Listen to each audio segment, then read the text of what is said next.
Hello, we are back on EBB Live at the Fulton Superior Court reporting on the Leo Frank case.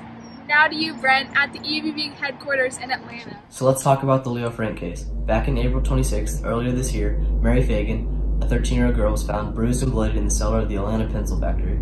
Arthur Molinax and Newt Lee, a factory watchman, found the body and called the police.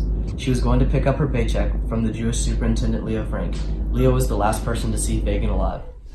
That's right, Brock. Leo Frank, who was a Jew, Arthur Molinax, Newt Lee, John Gant, a former bookkeeper at the factory, Jordan Bailey, an elevator operator at the factory, and Jim Conley, who was a black janitor at the factory, were all arrested in suspicion of murdering Mary Fagan. Now for a quick survey.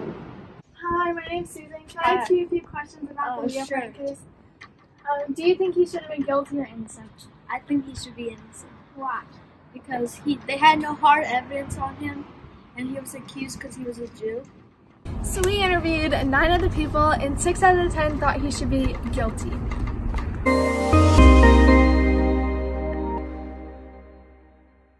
We are back on EBB. Brock? Yes, so the main suspects of the case were Newt Lee, Jim Conley, and Leo Frank. Jim Conley admitted to helping to hide Mary's body, but claimed that Leo Frank was the killer.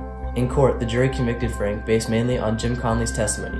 Also, George Epps, a 15-year-old friend of Mary Fagan, testified that Fagan was afraid of Frank because he had flirted with her earlier. Newt Frank even testified that Frank was nervous the day of the murder and had called to see if everything was fine at the factory. Newt Lee claimed this was unusual behavior for Frank. The verdict? Guilty. Leo Frank was sentenced to death for murdering Mary Fagan, and Conley was sentenced to 1 year on a chain gang for being an accomplice to the crime. But the conflict didn't end there. Right, Brock. Frank's lawyers certainly weren't happy with the decision. They appealed it and took it all the way to the Supreme Court. They had lots of public support as many Jewish groups funded the appeal and the campaign for freedom. There were also people like Tom Watson who campaigned and did the same thing but against Frank. Frank's lawyers, as well as help from the public, managed to take it all the way to the Supreme Court, only to be denied on the basis that the trial was fair. Yeah, but they aren't done yet. The lawyers started campaigning to John Slayton, the governor of Georgia. He concluded that the trial was not fair, that his sentence was going to be reduced from death to life in prison.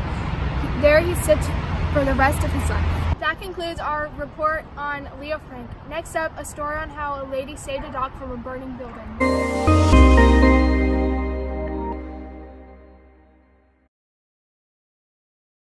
Hello, my name is Brock Long, reporting at the EBB headquarters. Recently, on August 17th, Leo Frank was taken by a lynch mob.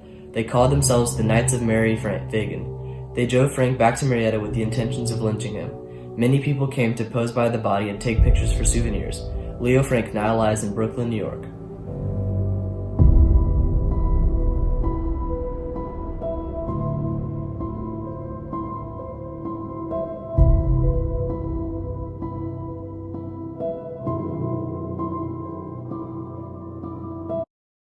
Susan is now here with the wife of Leo Frank. Frank, do you think your husband is innocent?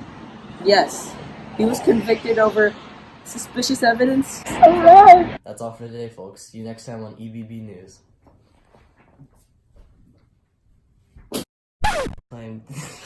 Your sister. Bro. That's all for today, folks. Sentence to 10. Don't say action. Emily, the verdict. Oh, with her.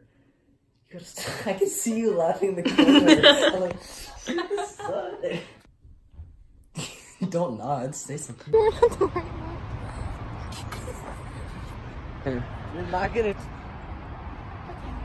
Just gotta do my deep Do breathing. whenever. Your husband is innocent.